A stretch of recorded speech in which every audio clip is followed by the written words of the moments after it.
What's the point of full compendiums and lesson plans? Um, it's not only that they aren't even written in blood, they, on principle, will never be. Um, so, how can the um, full ray of truth ever land upon an imperfect understanding which is bent upon amassing information? I think we have several admonitions here in the Grundbegriffe text to give off courses of study, he says specifically. He speaks here also that we must have this readiness to practice relinquishing the customary. To put that somehow into practice, I think of this Aristotelian sense of the kinesis, which gets started as soon as we receive something which can become a memory, and the memories can work together and produce something greater than that. But this power, Aristotle says that even animals have.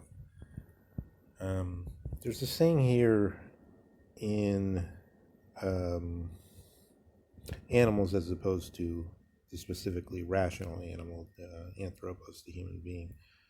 Um, there's a saying here in the beginning of the introduction um, where Heidegger signals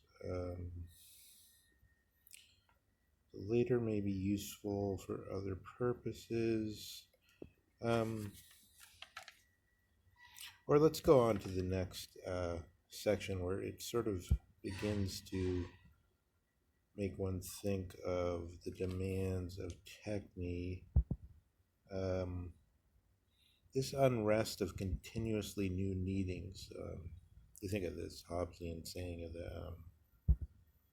the ceaseless and perpetual unrest, which power after power, ceasing only in death.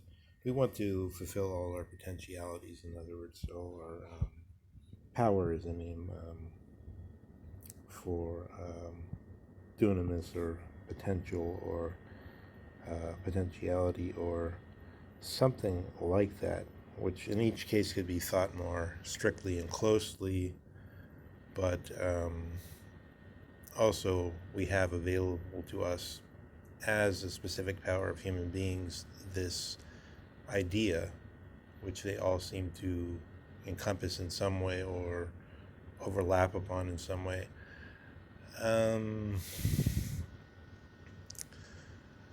There's a saying here which made me think. Oh yeah, the we only have to listen in the right way, he says, about our taking the title Grund Grundbegriffe, according to the customary, usual way of taking it, which we're here again admonished to break with. So I think there's two ways this is a problem. One, I think at bottom, I think the essential problem I'm having with Zizek, I've been going over to Zizek quite a bit recently and been thoroughgoingly repulsed. And I think the reason is because Zizek is not um, really dedicated to um, staying with the question. He insists upon taking political positions, and this becomes a barrier to full and genuine questioning.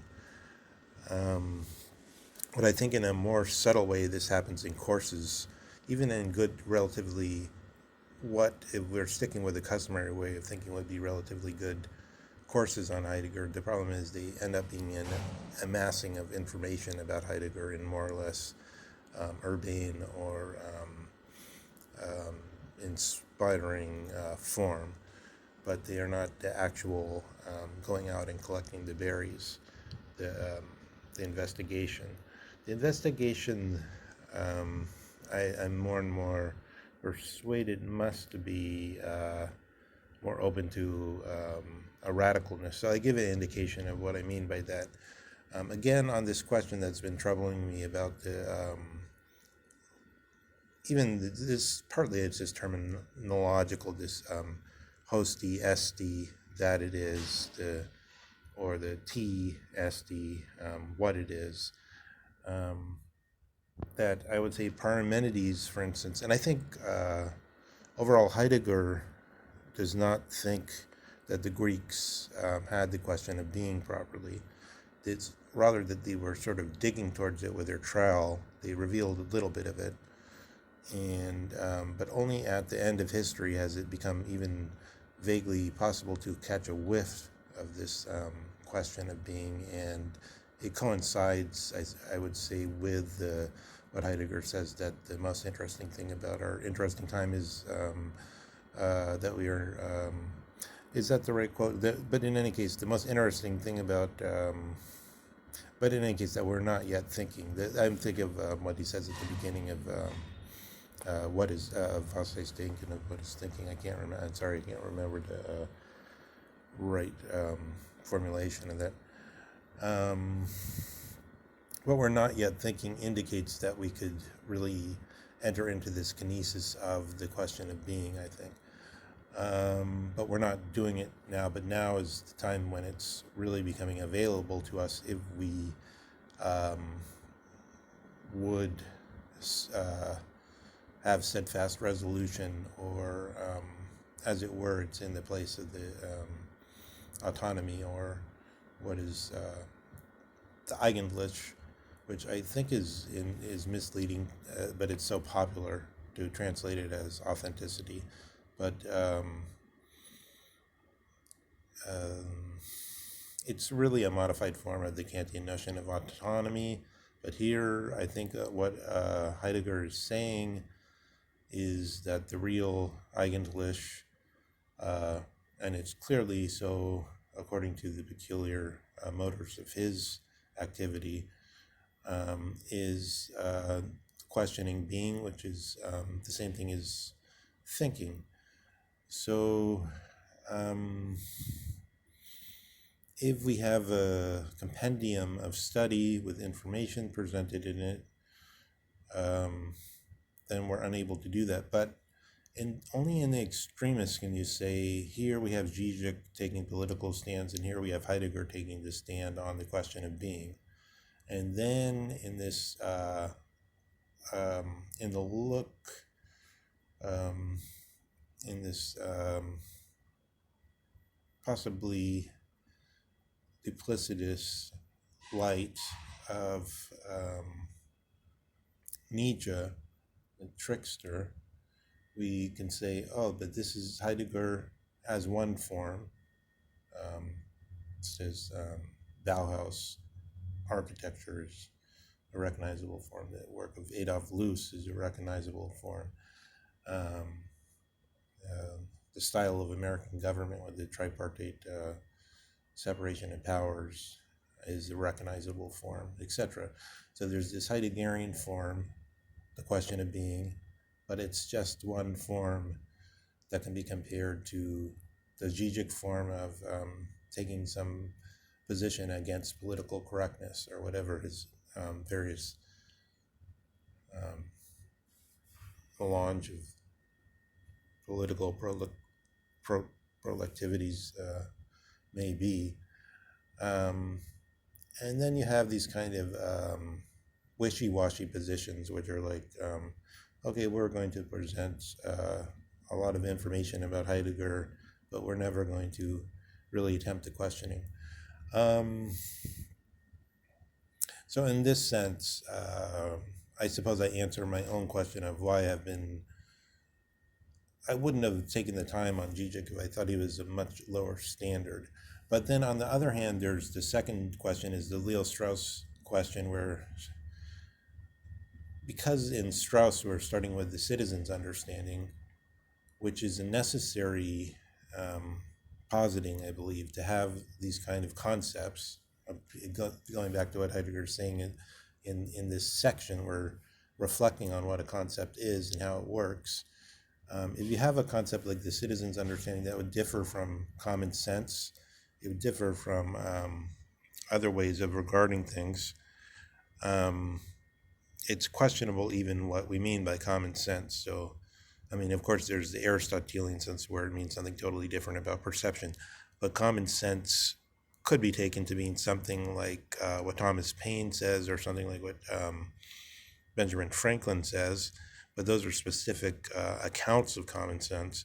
But then in the most basic sense, I would say something like the question of that we all know that if you're hungry, the way to get rid of the hunger is to eat, or if you're very fatigued, the way to get rid of that is sleep, right? So this is quite different than the citizens' understanding, which is a kind of specific kind of common sense. The citizens' understanding encompasses many more things, like that everybody knows there's a president, everybody knows, if you're an American, everybody knows that you can slam your fist on the table over something that appears in the Bill of Rights or so, or I have my First Amendment rights, or whatever it may be. There's certain things every citizen is aware of. This doesn't mean literally everyone, because some people are catatonic, or some people are suffer from various maladies, but everyone in the vernacular sense and in the general sense knows certain things. Starting from that, I came to this realization that this question, which for people like Dugan, or for myself, I would say, it's clear that the term fact is inadequate and misleading. But for the citizen's understanding, the word fact is extremely powerful. And I came across this horrible fact that Ben Shapiro seems to be the most powerful single voice on Facebook, anyway, generating the most conversations and the most vehement conversations. If that's so, then you can see what the political power is in America and what it's run on. And his slogan, and what I'd connect that with, is his slogan is the facts don't care how you feel, which is a totally mindless slogan, and it doesn't mean anything.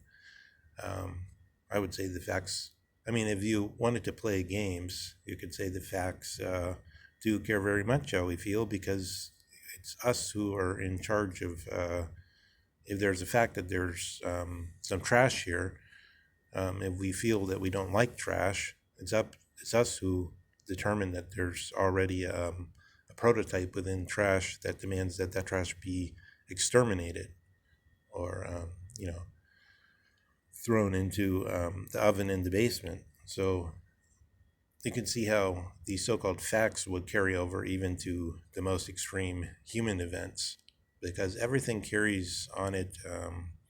There's a moth fluttering around all these facts, and that moth is the prototype. It's the instruction on what we're supposed to do with those things, and that could be there's moths of many colors. They lead in different directions, but for the citizens' understanding, the saying doesn't need to be examined. So the talk about the facts is very powerful. It's like, oh, there's facts, don't bother me with anything else. What would the anything else be? It would be reason. It would be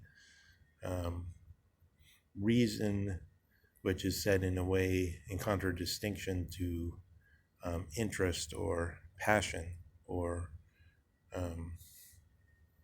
what is my own and not the group's.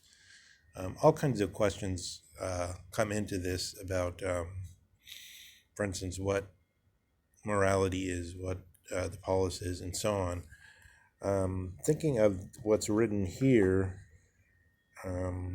but that's an indication of the difficulties of even how we're beginning and where we would say, and what, in other words, how we're going to weigh what is important enough to investigate, which sources deserve to be investigating. I would say this shows that the concept of fact in some way deserves to be investigated because of the powerful role it plays in the citizens' understanding. Um, Zizek may be worthy of study simply because he's so popular and exercises such a great um, political influence. What is the political? Again, reminds of what he's saying here is he's saying the title does actually speak for itself. It already said all the things that he's telling us in the first few paragraphs, but we didn't notice it because we weren't primed to see it that way, basically. On the other hand, again, we're reading things again and again because there's still something worth seeing there, as Heidegger says, even in these worn out things. This is one-sided being, the being is the most worn out and also the newest. On the other hand, this nondescript title has a peculiar decisiveness about it. Evidently, nothing arbitrary or peripheral is spoken of here, but only what is necessary and pertains to the main issue. But why isn't this said directly? Well, it is. So it's like he has this title, which is like a word like, say, polis, for instance. So I've been thinking about this recently, is that there's a long question over what the polis is, and this is the big question. Strauss absolutely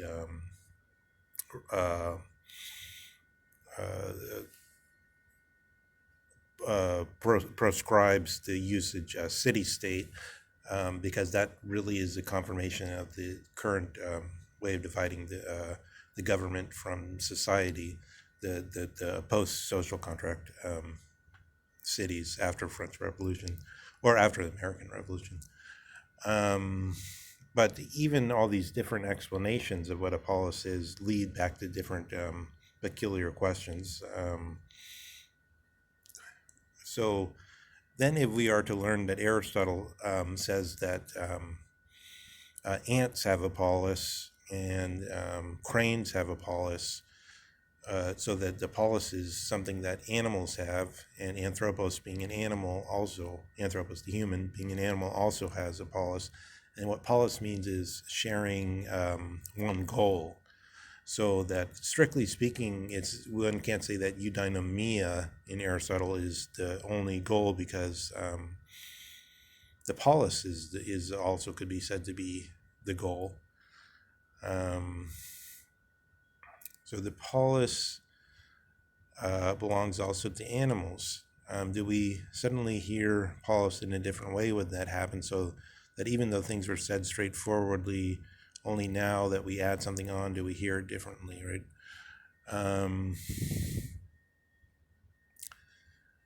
I think this happens with the question of being the more we look into it. So like Parmenides splits off illusion. He actually doesn't, what he says is one is. So it's not like he's saying I have this notion of the is of being, and now I'm going to say what it is.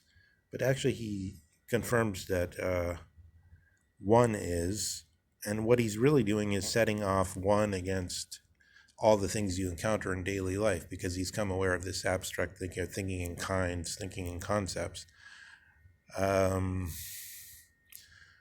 He doesn't actually raise the question of being at all. He only sort of trowels around it, as I was getting at. He doesn't say is.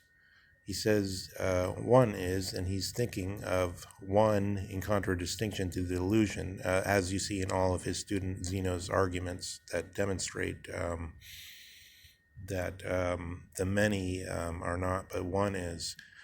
All right, we're running a little low on time, but even though this is rambling to a degree, I want to justify this by saying I am weaving